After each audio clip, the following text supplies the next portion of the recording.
Halo Cis, sesuai janji yang pernah aku bilang, aku mau bahas soal skripsi. Oke, ngebahas soal skripsi ini sebenarnya hal yang sangat mudah. Cuma kadang-kadang kita aja yang mempersulitnya itu. Korek yang di mana?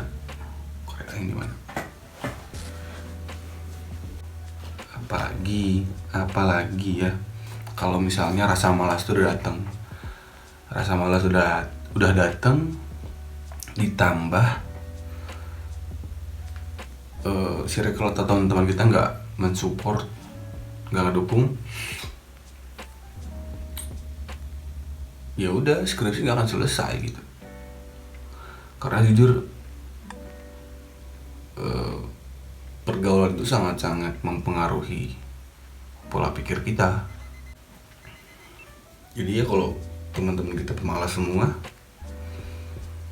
ya skripsi nggak akan selesai. Tapi untungnya waktu aku kemarin ngerjain tuh, kawan-kawan yang di KPK kosan pacuan kuda asik semua. Dan kalau misalnya ngeliat kawan-kawan yang pagi-pagi udah buka laptop, udah sarapan, kayaknya ada gairah yang timbul untuk buka laptop juga gitu. Nah, jadi ada semacam rasa iri ketika ngeliat kawan-kawan yang udah buka laptop, udah mulai buka buku, buka skripsi senior. Nah, jadi kita juga jadi ikut-ikutan juga gitu. Itu yang pertama sih. Nah, yang aku mau kasih tahu tuh, ini aku langsung aja ngebahas soal skripsiku sih. Kalau di kampusku tuh ada tiga gelombang. Nah, biasanya tuh anak-anak yang pada rajin, yang pinter tuh biasanya di gelombang pertama tuh. Jadi kalau udah semester 8 tuh akan ada PPL. Kalau tahun kemarin tuh ada sebulan PPL-nya. Nah, selama sebulan itu juga kita udah bisa mulai nyari judul, terus bimbingan juga. Nah, tololnya aku waktu itu adalah tidak memanfaatkan waktu gitu. Padahal mas sebenarnya kalau misalnya waktu itu kupake sebenarnya untuk nulis di kata pengantar, ucapan terima kasih juga bisa gitu. Karena kayak aku bilang waktu itu, di konten kemarin, ya minimalnya satu hari itu satu paragraf. Nah, ya aku nggak tahu soal hal kayak gitu. Ditambah lingkungan pergaulanku juga ya begitulah gitu. Jadi makanya udah sama lingkungan kayak gitu, malas juga. Ya udah, skripsi nggak selesai gitu. Jadi nggak kekejar waktu itu gelombang 1. Pengaruh latihan bouldering terhadap kekuatan otot tangan itu. Oh iya, ini sebelumnya nih ya, yang mau aku bilang itu soal skripsi. Untuk ucapan terima kasih, ucapkan terima kasih ke orang-orang yang sangat-sangat berjasa di pembuatan skripsimu. Tulis namanya. Kalau misalnya kayak yang utama tuh udah pasti pihak kampus ya, orang tua gitu kan. Tapi kalau misalnya orang-orang yang terlibat langsung untuk membantu itu, entah itu memotivasi, ngantar jemput, minjem duit, terus kayak nemenin bimbingan gitu, itu tuh tulis di ucapan terima kasih. Bukan orang-orang yang tidak ada menemanimu ketika menulis skripsimu.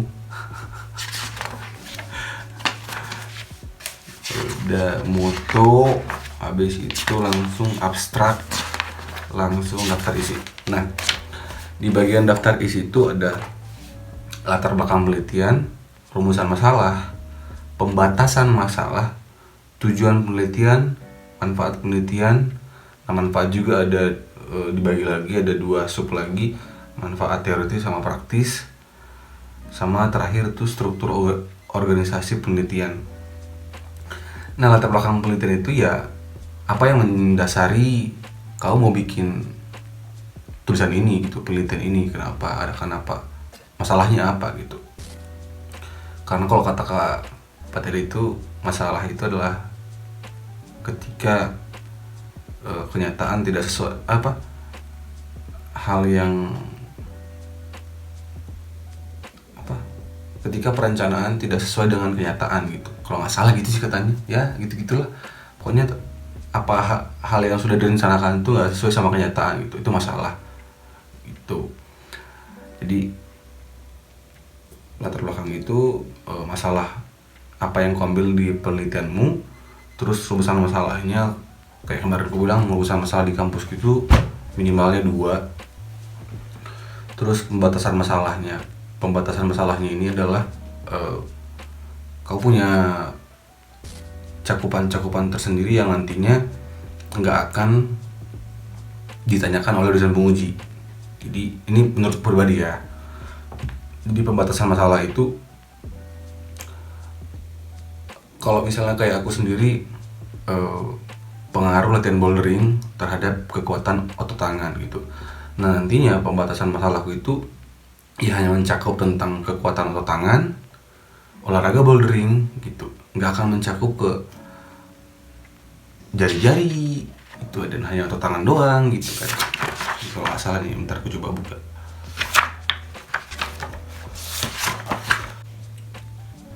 Nah, jadi fokus masalahnya itu cuma tentang bouldering, otot tangan, pengaruh latihan bouldering terhadap perkembangan kekuatan otot tangan itu. Terus manfaat penelitiannya ada manfaat teoritis secara teori, terus manfaat secara praktis yang nantinya bakal bermanfaatnya di lapangan. Itu si hasil penelitian ini bermanfaat di lapangan. Ini ribetnya ngomongnya, hampur aja. Struktur organisasi penelitian ini cuman ini doang gitu. Struktur organigram ini tentang di bab 1 ngebahas apa aja, bab 2 ngebahas apa aja, 3, 4, 5 dan seterusnya gitu.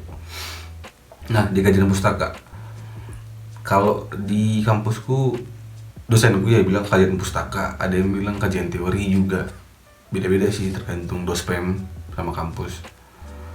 Nah, di kajian pustaka itu ada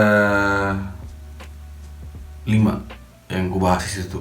Yang pertama, hakikat olahraga, tujuan olahraga, manfaat olahraga, macam-macam olahraga, bahaya olahraga yang berlebihan gitu. Jadi kalau kata dosen gue waktu itu, jelasin dulu secara umum, baru secara khususnya gitu. Karena kalau misalnya langsung ke khususnya itu nggak bagus. Jadi ada pengantarnya dari penjelasan umum mengenai tentang hakikat olahraga itu seperti apa, tujuannya, manfaat, macam-macam olahraga, bahaya olahraga yang berlebihan gitu. Jadi semuanya dijelasin yang nggak jauh-jauh dari 5W1H sih, nggak jauh-jauh dari itu gitu. Apa, di mana, siapa, mengapa, bagaimana, kapan, nggak jauh-jauh dari itu. Nah, kalau di ini bisa dibilang subteori lah, subteori hakikat olahraga gitu. Itu tuh minimalnya ada 3 penulis. Kita ambil itu harus kalau kata dosenku itu minimalnya 3 penulis. Dan bisa nggak sih disimpulkan gitu ya? Aku tuh bingungnya kemarin itu adalah yang menjadi pertanyaanku waktu itu. Kalau misalnya 3 penulis ini udah dituliskan di bab 2, apakah aku sudah bisa menyimpulkannya gitu? Karena kalau kata dosenku waktu itu belum boleh, karena aku belum punya karya, jadi belum boleh bikin sebuah teori gitu. Tapi ada juga dosen yang bilang ketika kita udah ngebahas, ketika kita udah menyimpulkan 3 teori dari 3 penulis, kita boleh menyimpulkannya. Dan itu yang kadang-kadang jadi pertanyaan waktu itu. Nah, untuk menjawab itu aku nanya langsung ke dospem 1 Nah, boleh. Jadi kalau misalnya kita udah bikin 3 teori dari 3 penulis, kita boleh menyimpulkannya. Karena aku juga di sini bikin berdasarkan pendapat yang dikemukakan para ahli di atas, dapat disimpulkan bahwa olahraga adalah aktivitas fisik yang gitulah, bla bla bla bla bla. Jadi boleh menyimpulkannya gitu. Karena waktu aku kuliah waktu itu, ya kalau misalnya kita mau bikin statement, seringkali ditanyain itu siapa yang nulisnya, harus jelas dulu. Pas kita mau berpendapat sama hasil tugasnya teman kelompok lain, pas kita mau ini, jadi kalau misalnya kata si ini tuh gini gitu. Kalau misalnya kata si ini tuh gitu, nggak boleh gini gitu kan. Dan nggak harus ada apa yang namanya footnote, catatan kakinya tuh. Nggak bisa langsung sembarangan kita itu namanya plagiarisme. Itu yang namanya plagiarisme kan. Itu. Terus tadi udah tujuan olahraga. Nah, karena aku ngebahasnya tentang olahraga bouldering di 21 itu kajian pustakanya ada 5 bagian. Di 22-nya hakikat bouldering itu tuh ada 6. Pengertian bouldering, tujuan latihan bouldering, manfaat olahraga bouldering, peralatan yang digunakan, teknik dasar bouldering, terus sama induk olahraganya. Itu. Nah, ini buat adik-adik kelasku yang di kampus.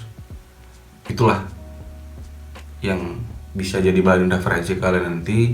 Itu diisi di bab 2-nya itu apa aja gitu, biar kalian juga punya gambaran.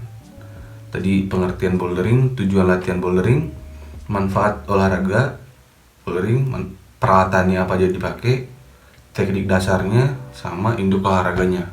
Cukup itu aja. Karena jujur waktu itu aku memang nggak banyak mencari tentang gimana sih bikin skripsi yang bagus itu gitu. Karena kata seniorku, gak ada skripsi yang bagus, yang ada skripsi yang selesai. Nah, cukup itu kalau untuk membahas tentang si masalah boulderingnya. Terus lanjut ke tadi kan 21, 22, 23, ini 23-nya hakikat kekuatan otot. 23 hakikat kekuatan ototnya ya sama kayak tadi, pengertian dulu yang pasti, penjelasannya, pengertian kekuatan, hakikat kekuatan otot. Yang pertama itu pengertian kekuatan, terus kedua tentang otot tangan, terus keempat kerangka berpikir, kelima penelitian yang relevan, terus keenam hipotesisnya, praduga. Nah, sudah pengertian kekuatan, terus tentang pengertian kekuatan otot tangan, terus kerangka berpikirnya. Di kerangka berpikir ini di bab 2. Nah, di kerangka berpikir ini adalah di kerangka berpikir ini nanti kalian kalau misalnya penelitiannya tentang eksperimen, nah nanti di kerangka berpikir ini kalian akan menentukan mana variabel independen, mana variabel dependen, mana yang mempengaruhi, mana yang dipengaruhi. Cuma itu gitu. Terus sama penelitian yang relevan. Yang terakhir, penelitian yang hampir sama kayak penelitian yang bisa dibilang jadi kayak karya itu adalah, tulisan itu adalah tulisan itu adalah acuanmu untuk mengerjakan skripsi ini gitu. Jadi gambaran besarnya itu ada di skripsi itu gitu, gambaran besarnya tentang skripsimu itu. mungkin gitu di bab 2. Terus di bab 3-nya metode penelitian. Metode penelitiannya waktu itu yang aku pakai ya jelas eksperimen, kuasi. Ini metode eksperimen yang penelitian kuantitatif. Terus eksperimen tuh ya udah jelas artinya mencoba, mencari, terus mengkonfirmasi. Itu menurut ya nggak usah lah aku bilang siapa yang menulisnya. Artinya kayak kau itu penasaran sama hal itu, makanya kau bikin penelitian tentang itu gitu. Terus ada tadi 1 metode penelitian, terus kedua desain penelitiannya. Nah, desain yang aku pakai di sini adalah desain dari kuasi eksperimen. Kuasi eksperimen. Kebanyakan sih memang pakai Sugiono sih. Kebanyakan memang karya-karya dari Sugiono yang sering dipakai di metode-metode penelitian di pendidikan di Indonesia. Hasil-hasil karya dari Sugiono yang sering dipakai. Nah, di dalam kuasi eksperimen itu ada 2 lagi. Nah, aku pakainya yang time series design. Jadi melihat jangka waktu panjangnya gitu. Karena aku ngukur otot tangan dari pertemuan pertama sampai pertemuan terakhir. Jadi kayak ngelihat perkembangannya gitu. Nah, sebenarnya time series ini jarang sekali dipakai di olahraga. Jarang banget. Ini tuh biasanya dipakai di penelitian-penelitian di perbankan. Karena yang lihat fluktuasi keuangan dari tahun 2010 sampai tahun 2020 perusahaan mana gitu contohnya. Tuh. Terus nah, tadi desainnya itu time series design. Tadi desainnya itu kuasi eksperimen. Terus bentuknya itu time series. Bentuknya ada 2 bentuk. Nah, aku pakai yang time series. Itu. Terus keempat ada variabel penelitiannya. Tadi yang kerangka berpikir tadi itu. Mana variabel independen, mana variabel dependennya. Itu keempat. Terus kelima ada tempat dan waktu. Keenam populasi dan sampel. 7 teknik penarikan sampelnya. Nah, di penelitian kali ini aku tuh pakai tekniknya itu total sampling. Ya karena memang aku makainya atlet, jadi aku pakai semuanya gitu. Berdasarkan semuanya itu aku pakai semuanya si sampelnya. Jadi nggak ada pemilihan berdasarkan umur, berdasarkan gender, berdasarkan pengetahuan dalam memanjat, yang enggak. Aku tuh pakai si total samplingnya itu. Terus ke-8 hal yang paling penting, alat ukur atau instrumen penelitiannya. Nah, kalau misalnya kalian lagi nyari judul, yang kemarin nih adik-adikku angkatan 2018 yang baru dari Sempro, kalau misalnya kalian ganti judul, yang pertama yang harus kalian ketahui itu adalah ketika kalian pengen nyari judul, usahakan dia sudah ada alat ukurnya atau instrumennya. Karena ribet lagi nanti kalau misalnya kalian harus memvalidasi si alat ukur itu gitu. Harus ke prof dulu, baru bisa di ACC si alat ukurnya, instrumennya. Ribet lagi gitu. Instrumen penelitiannya, instrumen penelitian tadi aku jelaskan. Nah, aku tuh pakai alat ukurnya hand grip dynamometer yang ukur kekuatan otot tangan. Jadi dilihat dari pertemuan pertama, diukur dulu, terus dicatat.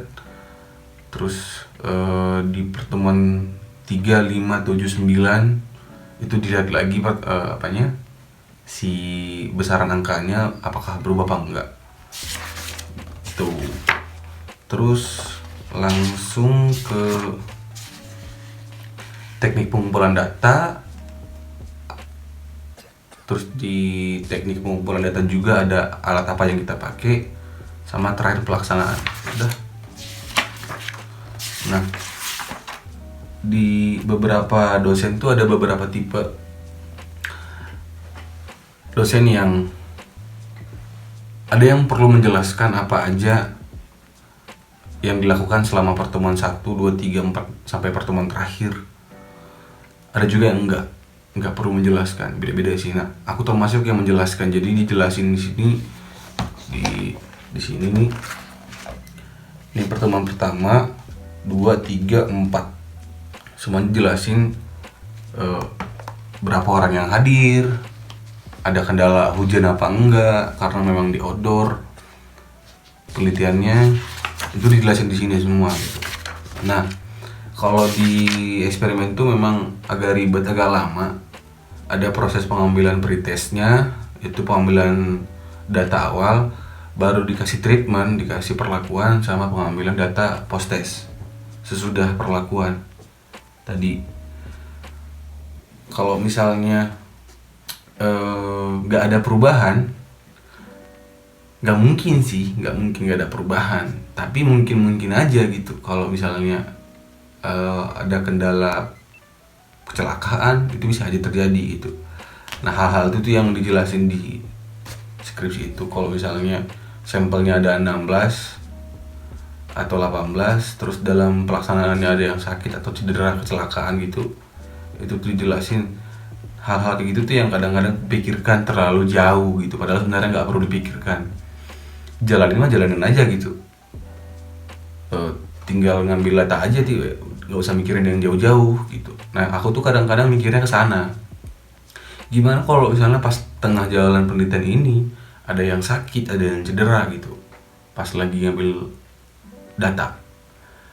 Hal-hal kayak gitu tuh yang sebenarnya nggak perlu dipikirkan. Ya, terlalu overthinking sekali lah aku waktu itu. Terus teknik analisis data, terus uji prasyarat analisisnya.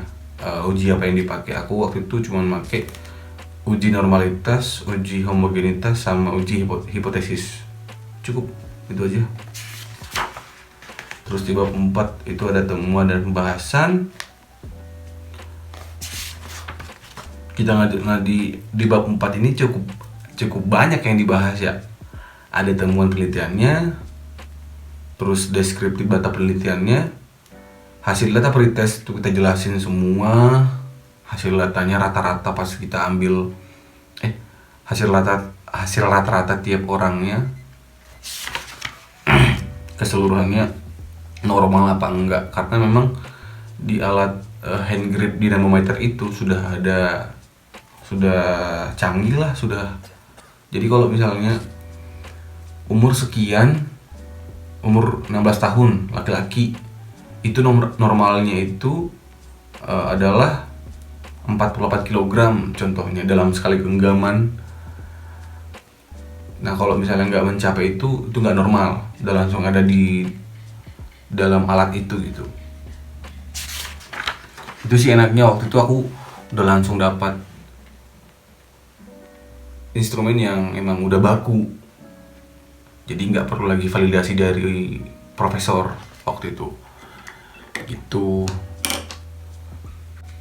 Tadi ya di bab 4 itu udah ambil data pretest, terus data treatment sama data post test. Habis itu diolah datanya pakai SPSS 22. Aku waktu itu pakai SPSS 22. Habis itu langsung hasil uji prasyarat.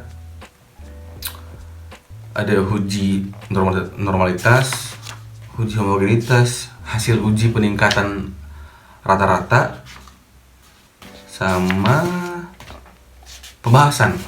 Nah, di bagian pembahasan ini kalian tuh pakai bahasa sendiri, nggak ada lagi istilah-istilah parafrase dari tulisan orang lain.